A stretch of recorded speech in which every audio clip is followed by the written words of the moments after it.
مولاي صل وسلم دائما أبدا على حبيبك خير الخلق كلهم. مولاي صل وسلم دائما أبدا على حبيبك خير الخلق كلهم. يا نبي سلام عليك، يا رسول سلام عليك، يا حبيب سلام عليك، صلوات الله عليك. صل على النبي وتبسم، ده النبي تبسم وتبسم، ده النبي تبسم. اللهم صل عليه. قلبي المتيم كلما صلى عليك وسلم ذاق السعادة مغرما يا سيدي يا محمد. صلوا عليه شافع الأمة، بذكر الرسول تشحذ الهمة.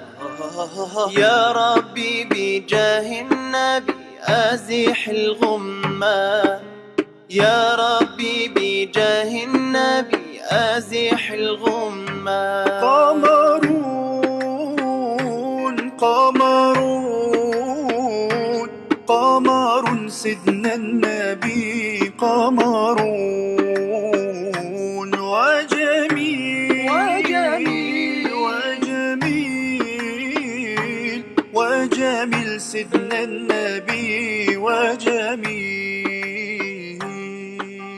محمد نبينا بنور هدينا من مكة حبيبي نور.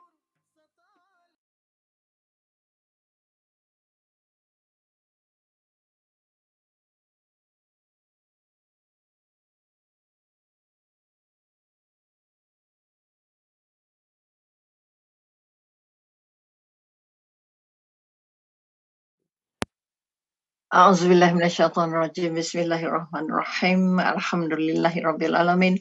Assalatu wassalamu ala asyrafil anbiya'i wal mursalin wa ala alihi washabihi ajmain. Rabbi syrahli sadri wa yassirli amri wa hlul 'uqdatam min lisani yafqahu qawli. Sekali lagi kita panjatkan kesyukuran kehadrat ilahi dengan ungkapan alhamdulillahirabbil alamin, kerana kita dipilih berada di majlis, kita katakan di majlis ilmu, berada dalam motivasi pagi tajaan kita kata Dewan Dakwah Majlis Dakwah Negara pada pagi ini, dan sampai giliran Umi pagi ini untuk sama-sama berkongsi sedikit ilmu dan pengalaman. Mudah-mudahan apa yang kita kongsikan ini akan menjadi sebahagian daripada ibadah yang diterima Allah. Oleh sebab itu, pesan pertama sebagai sebahagian daripada penggerak-penggerak dakwah negara, maka pertama kita nak ingat balik bahawa kita kata jangan lupa like and share program ini, dan kedua kita sharekan dengan orang lain. Kemudian kita juga diminta ataupun kita kata mengingatkan, kalau sekiranya ingin melihat apa kita kata rakaman-rakaman sebelumnya, maka bolehlah kita subscribe apa kita kata lain ini, dan juga kita sediakan juga ruang-ruang untuk mengajak tuan-tuan dan puan-puan untuk bersama-sama terlibat dalam apa kita kata dunia dakwah yang sangat mahal di mata Allah dan mengangkat martabat agama. Maka bolehlah berkongsi sedikit dana ataupun apa yang termampu untuk kita apa kita kata membantu menggerakkan lebih giat lagi apa kita katakan apa aktiviti-aktiviti dakwah yang dijalankan oleh Dewan Dakwah Negara, insya-Allah. Jadi pagi ini kita melihat sedikit tajuk yang kita katakan memberi apa akhlak dari berbagai sudut. Kalau kita bercakap tentang akhlak, bermakna kita bercakap tentang diri kita. Sesungguhnya kekuatan seseorang itu tidak bergantung pada hartanya, tidak bergantung pada pangkat dan jawatannya, tapi paling utama kekuatan imannya, kekuatan dirinya, kekuatan rohnya adalah bergantung kepada akhlaknya. Sebab itu sekali lagi kita melihat bahawa sesungguhnya, itu Allah berkata kepada surah Al-Qalam ayat 4, sesungguhnya bahawa engkau wahai Muhammad mempunyai akhlak yang sangat mulia. Maka akhlak dikaitkan bukan kalau ada harta tapi tak ada akhlak, hartanya tidak ada makna. Ada kedudukan tapi tak ada akhlak, tak ada juga maknanya. Dan ada ilmu tapi tidak digarap dengan akhlak, maka tidak ada gunanya. Sebab itu kita katakan orang yang beriman dan berilmu itu orang yang meletakkan mangkuk segala benda itu ke dalam mangkuk yang namanya akhlak. Sebab itu bila kita kata akhlak, kita ada kata budi pekerti, kita katakan sopan santun, kita katakan orang yang berbudi bahasa dan sebagainya. Istilah-istilah dalam bahasa Melayu sangat banyak menggambarkan bahawa betapa pentingnya. Sebab itu kita kata Nabi pesan, aku diutus kerana untuk membaiki akhlak.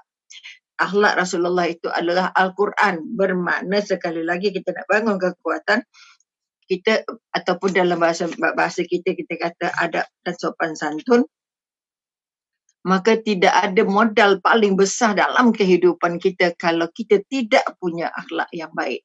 Sebab itu sekali lagi bagi bangun kekuatan bahawa bagaimana kita melihat akhlak kita. Kita banyak melihat akhlak orang lain. Tapi sangat sedikit kita menilai, sangat sedikit kita membangun kekuatan.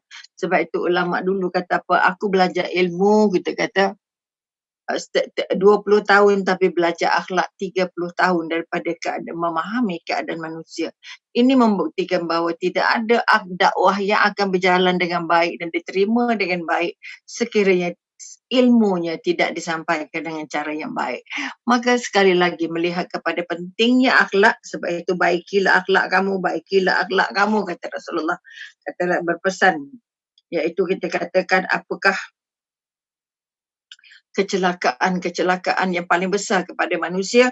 Kalau ditanya, Rasulullah mengatakan bahawa apa agaknya kecelakaan yang besar itu, maka dikatakan iaitu budi pekerti yang buruk, bermakna akhlak yang buruk. Jadi kalau kita melihat kalau daripada kisah-kisah juga ada wanita yang rajin ibadah, rajin puasa, rajin melakukan berbagai-bagai ibadah tetapi akhlaknya sangat buruk.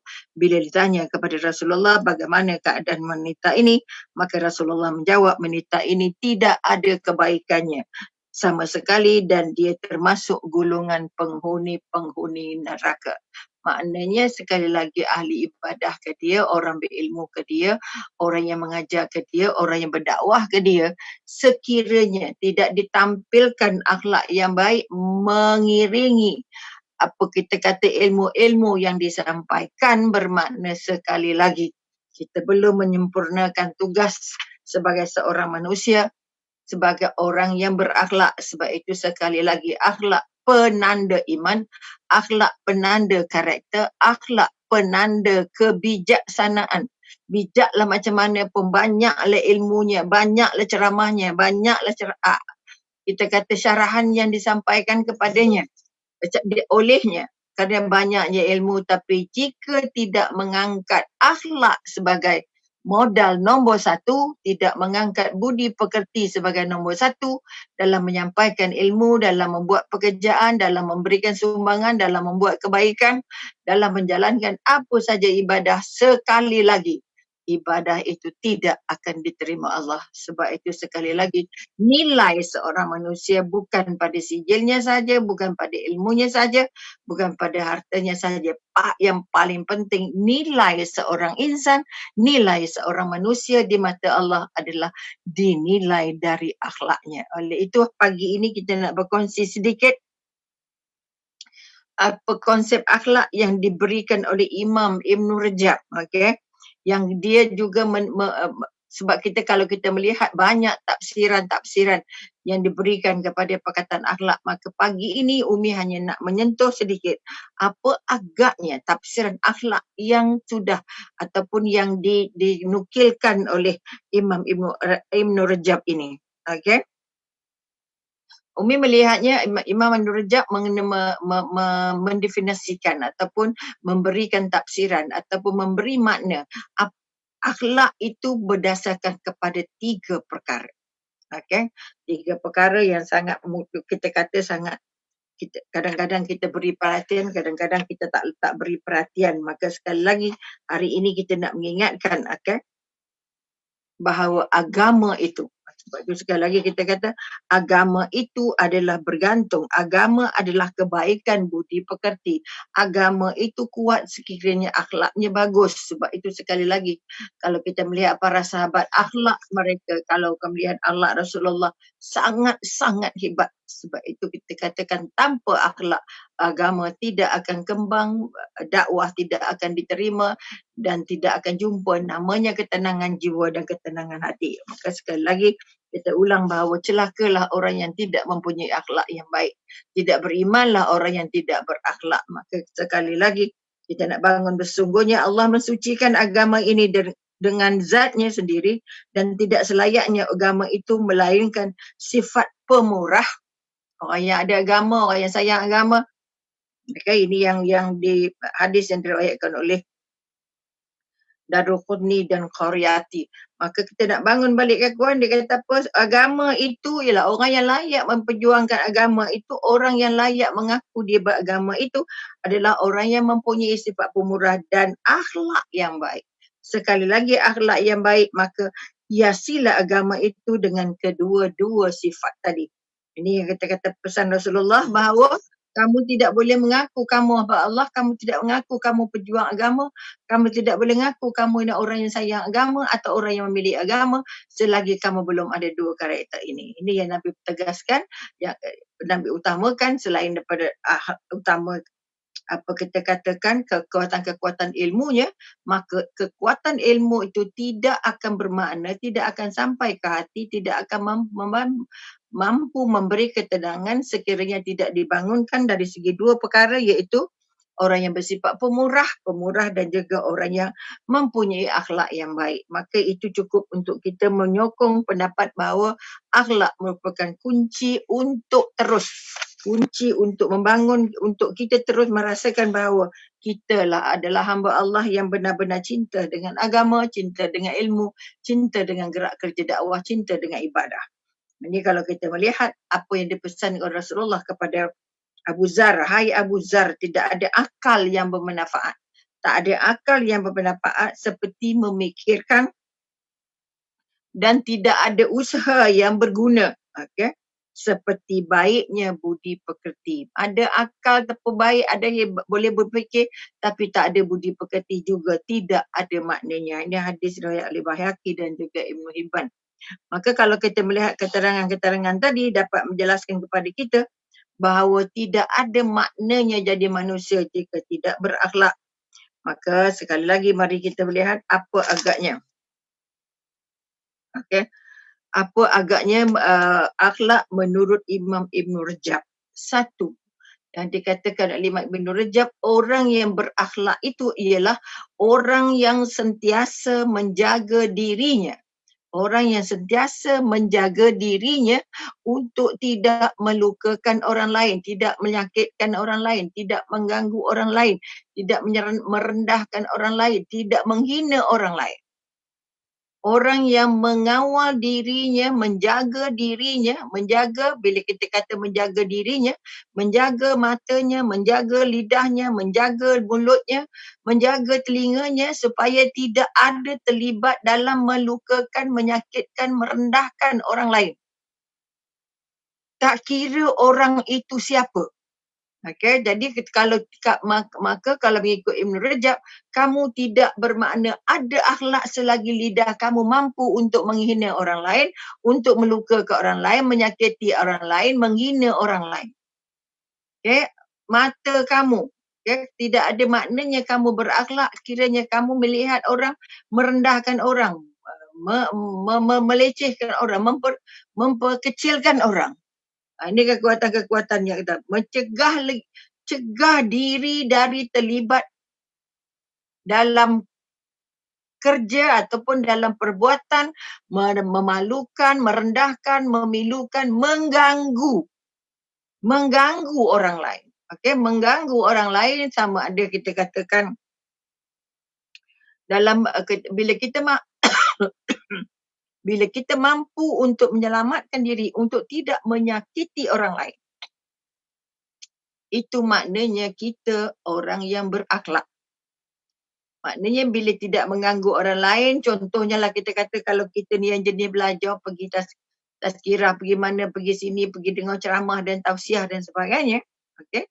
Bila kita berjumpa dengan orang yang berbeza pendapat sikit je, orang yang tidak menyokong pendapat kita je, kita dah hina dia, dah caci dia, dah bergaduh dengan dia, dah perang dengan dia, dah iktihar kita dia tersalah, kitanya betul. Jangan main-main.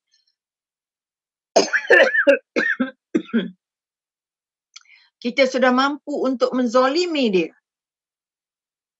Kita kadang-kadang istihad, dia tu musuh kita. Kita tu tak selari dengan dia. Pendapat dia lain, hujah dia lain, hadis dia lain, sandaran dia lain. Baru berbeza pendapat sedikit saja, kita dah naik angin dengan orang. Kita dah rendahkan orang. Kita dah sentap dengan orang. Itu bermakna kita belum cukup berakhlak. Ingat sekali lagi. Imam Ibn Rajab mengatakan orang yang berakhlak ialah orang yang menjaga seluruh anggotanya. Orang yang menjaga seluruh fikirannya. Orang yang menjaga seluruh penampilan tindakannya. Menjaga lidahnya, menjaga matanya untuk tidak menghina orang lain. Untuk tidak menyakiti orang lain. Untuk tidak merendah-rendahkan orang lain. Ini modal nombor 1. Kalau mengikut Ibn Rajab, kalau kamu nak tengok orang berakhlak ke tidak, cuba tengok. Cuba tengok kelakuannya, cuba tengok penampilannya. Senang mencaci orang ke tidak? Senang merendahkan orang ke tidak? Senang melecehkan orang ke tidak? Senang menghina orang ke tidak? Ataupun dia merasa dia lebih pandai dari orang lain. Dia lebih hebat dari orang lain. Ini juga melukakan dan memilukan, menyakitkan. Sehingga akhirnya kita sanggup mencaci, sanggup menghina, sanggup menjual nama orang tu, sanggup kita katakan orang tu tak bagus, tak bertindik dan sebagainya. Maka mari kita menyemak sama-sama pagi yang mulia ini. Supaya kita benar-benar merasa bahawa aku ini sudah selamat atau tidak dari akhlak yang buruk. Dari akhlak yang buruk. Kalau kita mengambil satu contoh yang dibekalkan oleh ulama, ada seorang hamba Allah yang menangkap tikus dan dia membakar tikus itu. Dibakarnya ekor tikus itu, tapi tak macam mana tikus itu terlepas dari tangannya dan tikus itu masuk balik ke dalam rumah orang yang membakarnya. Kemudian dia menyentuh semua benda-benda yang mudah terbakar di dalam rumah orang yang membakarnya itu. Ini perkongsian daripada Ustaz. Maka akhirnya seluruh dalam masa tak sampai 1 jam, seluruh rumahnya terbakar. Ini baru kita kata zalim dengan binatang saja. Menyakiti binatang saja, Allah sudah bayar tunai pada orang yang menyiksa. Maka orang yang menghina, merendahkan, menyakiti orang, sebenarnya dia termasuk ke dalam perlakuan menzalimi. Bila kita kata masuk ke dalam kelakuan menzalimi, bermakna bila kita menzalimi orang lain, bermakna kita berhutang. Kita berhutang dengan orang itu. Maknanya kita akan dibalas apa yang kita lakukan. Sama ada dibalas di dunia atau dibalas di akhirat. Maka sekali lagi merendahkan nama orang, memburukkan nama orang, membuat orang rasa terhina merupakan satu akhlak yang sangat buruk.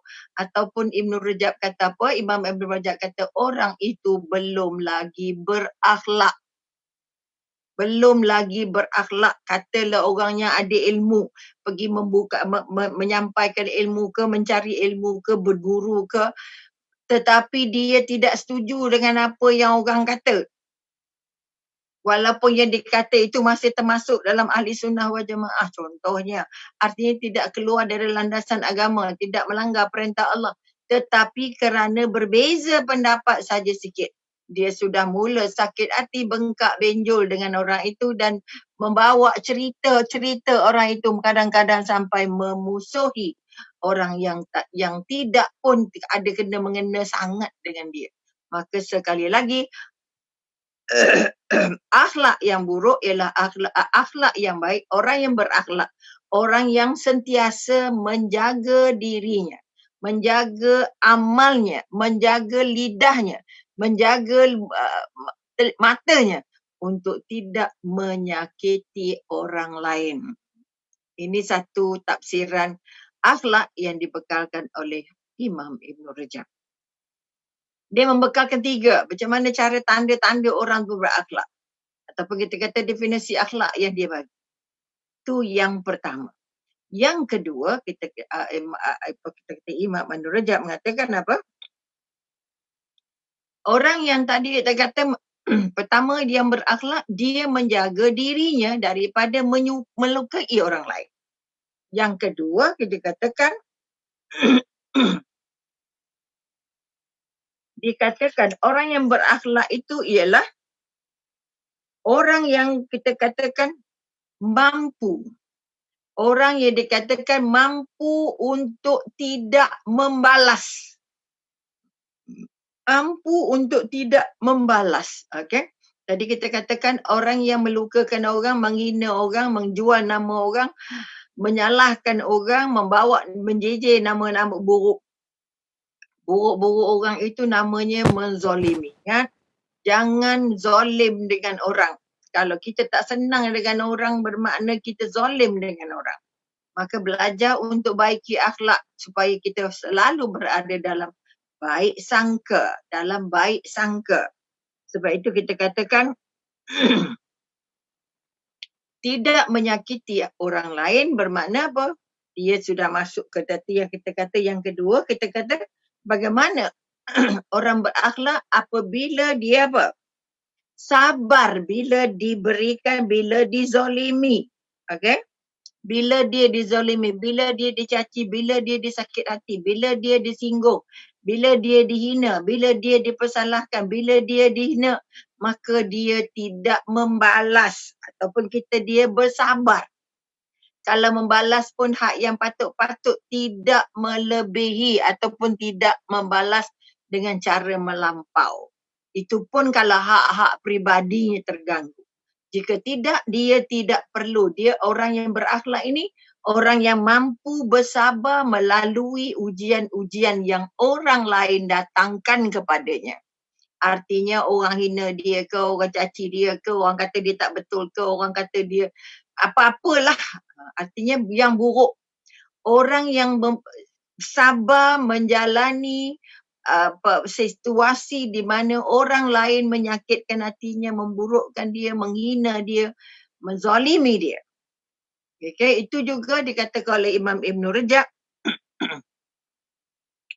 Orang yang mampu untuk tidak membalas. Orang yang mampu untuk bersabar.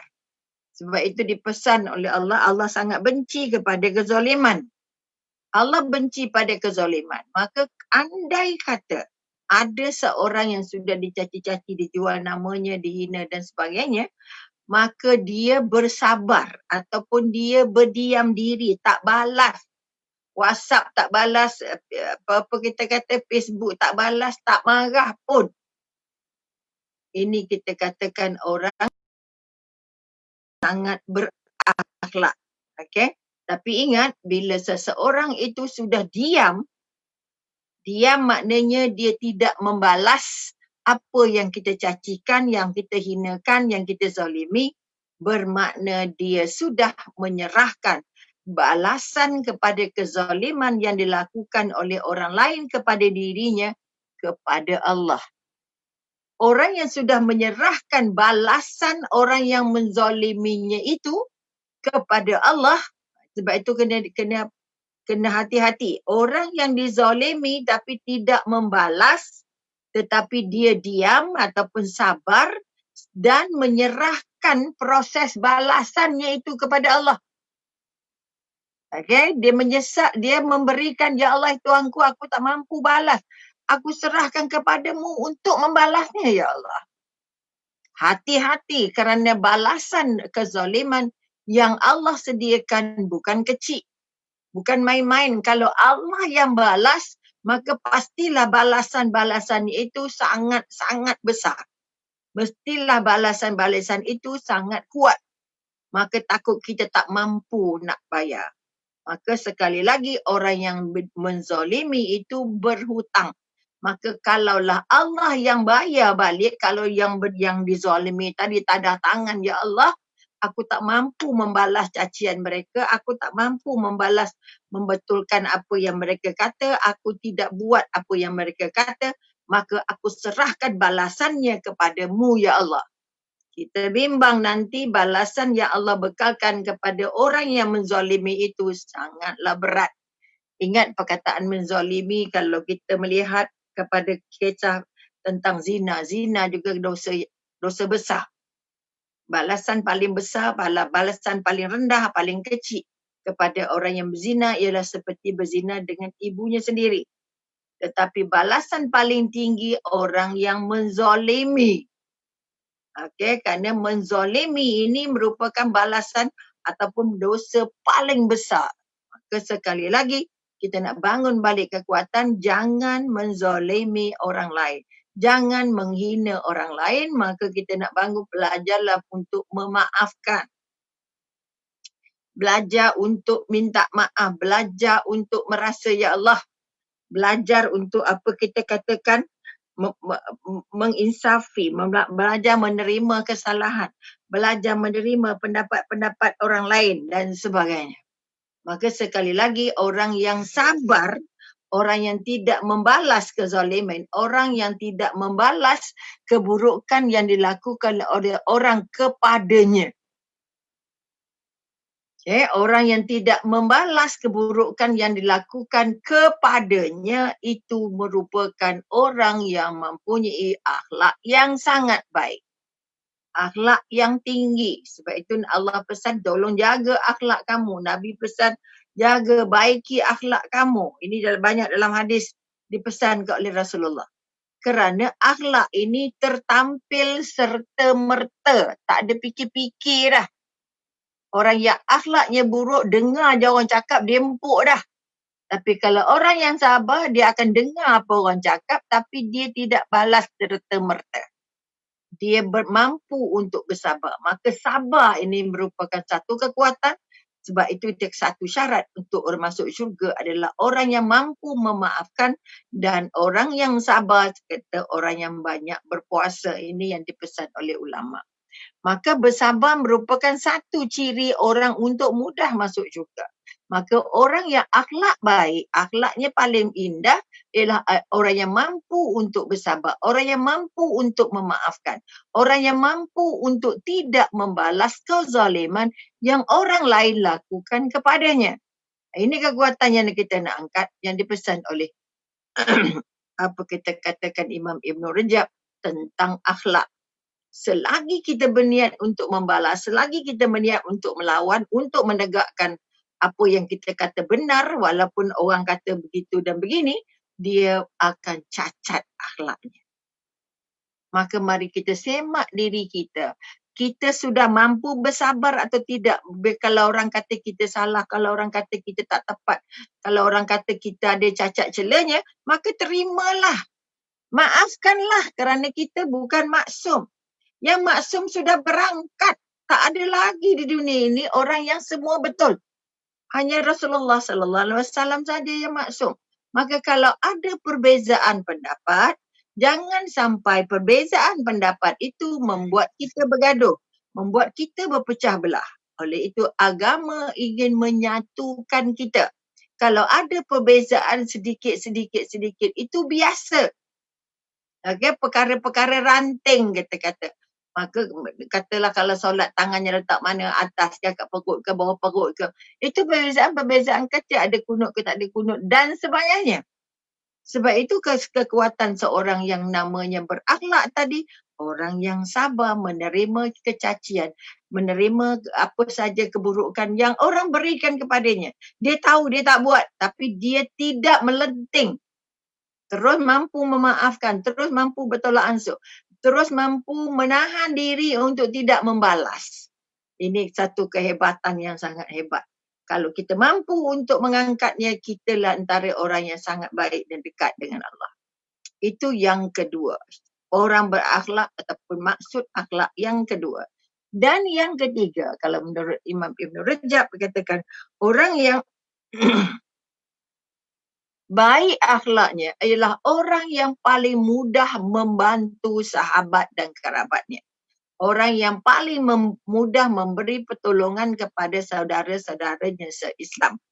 Orang yang mampu tangannya terbuka bila-bila masa sekiranya dia dapat memberi ataupun membantu. Sebab itu pesan Nabi kata antara adalah lebih baik kalau kamu membantu sahabatmu sehari.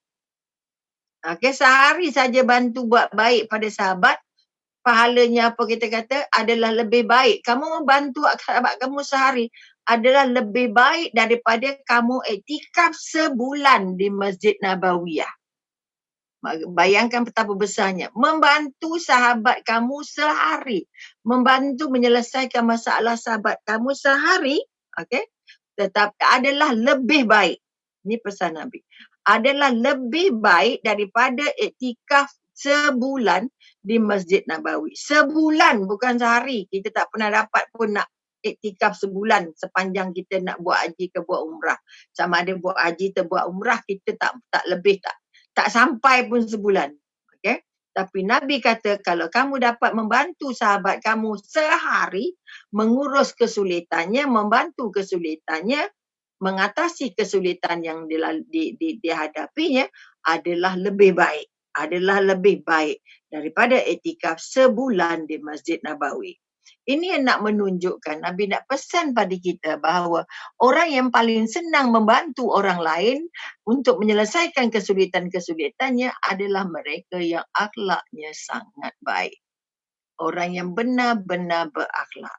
Tapi hari ini kita bimbang, kita dah haus, dah terkikis sudah rasa-rasa nak membantu itu. Maka Dewan Dakwah sekali lagi mengajak semua para penonton untuk belajar menjadi orang yang paling bermurah, memudahkan urusan untuk bekerja-kerja dakwah dengan menyumbang kepada tabung yang dibekalkan dalam skrin, dan juga sama-sama menonton ataupun kita kata share video-video yang sudah kami rakamkan untuk dikongsikan pada orang lain. Mudah-mudahan keberkatannya akan berpanjangan untuk kita sebagai amal jariah. Oleh itu jangan lupa like and share apa saja program yang dilakukan ataupun motivasi pagi yang dikendalikan oleh Dewan Dakwah, Majlis Dakwah Negara. Kerana ini merupakan satu daripada usaha, satu daripada ikhtiar untuk melatih diri, mendidik diri kita supaya senang memberi, supaya senang membantu, supaya senang menyelesaikan masalah orang lain. Kerana ini menandakan kita adalah orang yang paling baik akhlaknya. Orang yang paling indah akhlaknya. Tidak ada yang terbaik. Agama akan jadi lebih baik sekiranya penganut-penganut agamanya benar-benar berakhlak. Sebab itu Rasulullah tak pernah berdakwah pakai pedang, tak pernah pakai perang, tak pernah pakai wugut. Okay? Berperang kerana diancam, bukan kita pergi menyerang. Sebab itu sekali lagi kita nak bangun junjungan besar mengutamakan. Sebab itu kata-kata akhlak Rasulullah kepada orang-orang miskin. Ya Rabbi. Jadi kita katakan orang miskin tu yang diutamakan oleh Rasulullah untuk membuktikan bahawa akhlak Rasulullah itu bukan saja baik dengan orang kaya tapi sangat-sangat menghormati orang-orang yang susah, orang-orang yang miskin, orang-orang yang memerlukan bantuan. Sebab itu sekali lagi Imam Ibn Rajab menyenaraikan bahawa antara tanda orang yang berakhlak itu ialah orang yang benar-benar mampu untuk mudah membantu. Orang yang tangan-tangannya terbuka untuk membantu kesulitan-kesulitan orang lain. Sama ada orang, kita kata Dimulakan dengan keluarga, saudara mara dan akhirnya jiran tetangga, akhirnya masyarakat. Maka sekali lagi, 3 ciri utama ini harus diangkat ke dalam diri kita. Sebab itu ulama pesan kata apa? Orang yang berakhlak itu orang yang sentiasa memberikan senyuman, menunjukkan wajah yang berseri-seri. Orang yang ini kalau kita melihat di antaranya Hasan Rahmatullah mengatakan, budi pekerti yang baik menunjukkan wajah yang berseri-seri. Seronok jumpa orang kaya, seronok jumpa orang miskin. Seronok jumpa orang senang, seronok jumpa orang susah. Kemudian kita katakan memberi bantuan. Senang memberi bantuan sebagai tanda pemurah. Orang yang murah hatinya senang membantu. Ini konsepnya. Maka untuk jadi seorang yang pemurah kena senang membantu dan ini merupakan ciri akhlak yang sangat baik yang harus dibina, disuburkan ke dalam diri dan juga kita katakan orang yang menahan dirinya. Okay? Orang yang menahan dirinya dari perbuatan-perbuatan yang menyakitkan dirinya dan menyakitkan orang lain. Okay? Ini di antara tafsir yang diberikan oleh Hasan rahimahullah. Juga ada kaitannya dengan akhlak, ada kaitannya dengan memberi. Kemudian kita katakan budi pekerti yang baik itu membuat kerelaan seluruh makhluk. Kerelaan semua makhluk, maknanya semua orang jadi baik dengan kita. Kita senang dengan orang. Sebab itu sekali lagi sebagai tanda kita berakhlak baik atau tidak ialah dengan melihat kita hadir tu, kehadiran kita tu membuat orang senang hati atau membuat orang susah hati. Membuat orang sakit hati atau membuat orang ceria, bahagia dan tenteram. Kalau yang kita datang menyebabkan orang dari bercakap tak bercakap, dari bersembang tak bersembang, dari gelak jadi tak gelak, makna kehadiran kita itu tidak menyenangkan. Tetapi kalau kita kata penampilan Rasulullah itu, ya Allah, dengan siapapun, semua yang bertemu Rasulullah merasa sangat senang hati, sangat lapang dada apabila bersama dengan Rasulullah. Maka kekuatan orang yang berakhlak ini adalah orang yang merasa dia memberikan kehormatannya kepada semua orang secara saksama. Bukan melihat kasta-kasta. Okay? Tak ada kasta-kastanya. Dia nak tolong, dia tolong. Dia nak bagi, dia bagi. Sebab itu sekali lagi. Yang miskin dia hormat. Yang kaya pun dia hormat. Ini kekuatan yang nak dibangkat. Maka sekali lagi kita katakan, akhlak itu apabila terkumpul, kesimpulannya bahawa kelakuan-kelakuan yang baik itu akan menghasilkan natijah-natijah yang baik dan membangun kekuatan seorang insan itu menjadi manusia yang paling berbudi pekerti, yang paling berbudi bahasa. Sebab itu kita dipesan oleh ulama, apa pesannya? Dipesankan oleh ulama sesungguhnya orang yang benar-benar beriman hanyalah orang-orang yang percaya kepada Allah dan Rasulnya. Ini kalau kita ambil dari surah Al-Hujurat ayat 15. Kemudian mereka terus percaya dan tidak ragu-ragu dengan Allah dan Rasulullah serta mereka berjuang dengan harta benda mereka dan jiwa raga mereka di jalan Allah dan mereka itu adalah orang-orang yang benar-benar beriman. Maka orang yang mampu untuk berjuang adalah orang yang mampu berjuang dengan harta benda, berjuang dengan jiwa. Adalah orang yang mempunyai karakter yang sangat penting. Sebab itu kalau kita kata Sayyidina Abu Bakar, Nabi bersabda, perbaikilah akhlak kamu. Apa sebab Nabi pesan perbaikilah akhlak kamu? Kerana akhlak itu ada tingkat-tingkatnya. Akhlak itu boleh disuburkan, akhlak itu boleh digilap, akhlak itu boleh diperbaiki, akhlak itu boleh dihebatkan. Ini bermakna sekali lagi kita nak bangun balik kekuatan, jadilah kalau kata ulama pesan pada kita untuk membina akhlak yang baik ini. Apa akhlak yang baik tadi? Pertama, kita menjaga diri kita, menjaga anggota kita, menjaga lidah kita, menjaga mata kita untuk tidak menyakiti orang lain. Okay? Itu yang pertama. Yang kedua, kita nak kata, kalau kita disakiti, kalau kita dizalimi, kita bangun rasa sabar. Kita serahkan kepada Allah. Kerana tidak ada pembalas yang paling adil selain Allah. Sebab itu tolonglah diam, tolonglah takut. Tolonglah takut pada orang-orang yang suka menyakiti orang lain. Tolonglah takut kerana apabila seorang itu dizalimi dan dia diam, dia tidak membalas, maka dia menyerahkannya kepada Allah untuk membalas. Sesungguhnya balasan Allah itu sangat-sangatlah besar. Maka jangan senang hati. Itulah dia tak jawab tu tadi, dia salah lah tu. Tak.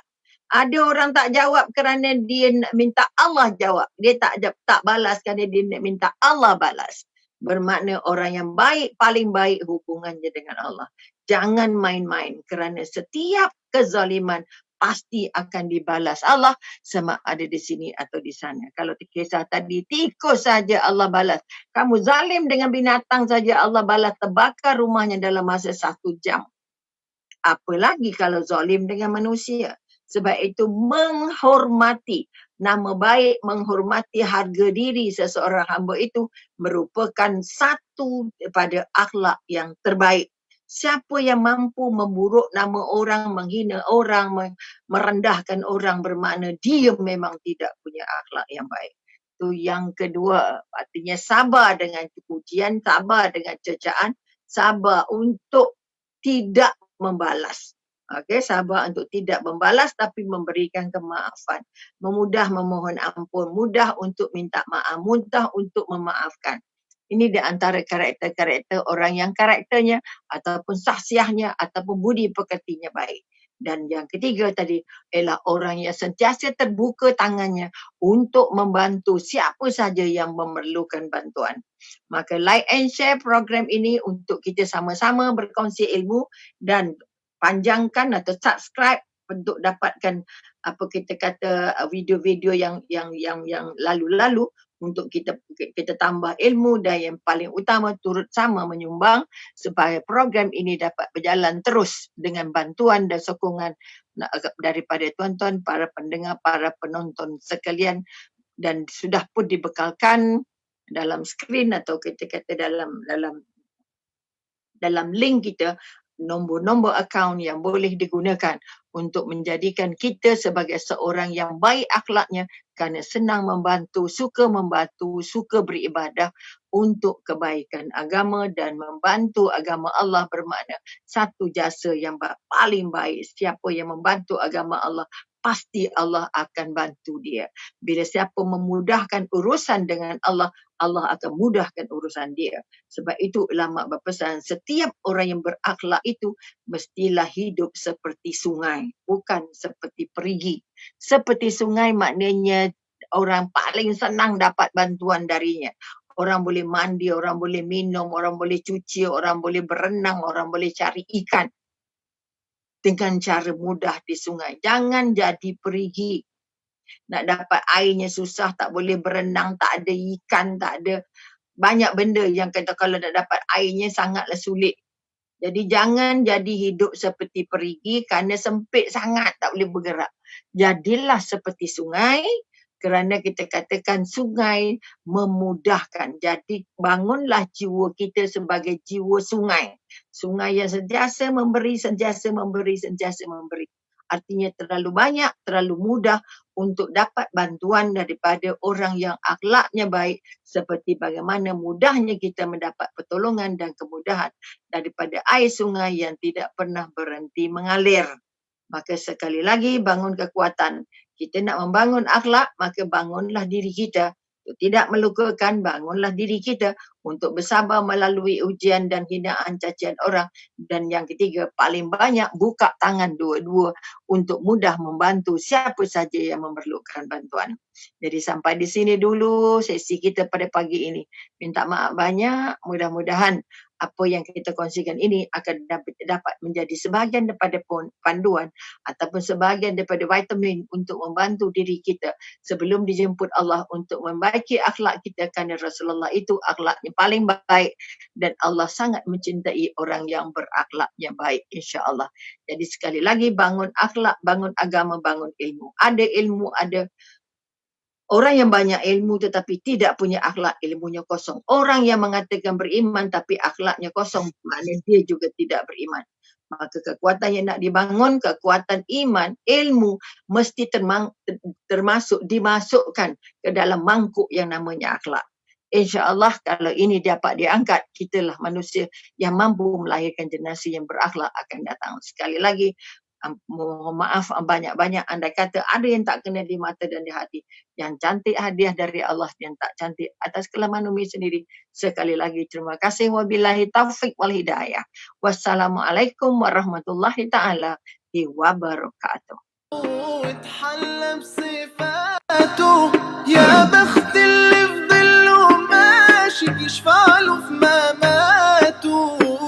صل على محمد السلام عليك يا رسول الله يا رسول الله. السلام عليك يا حبيبي يا نبي الله السلام عليك يا رسول الله السلام عليك يا حبيبي يا نبي الله يا رسول الله.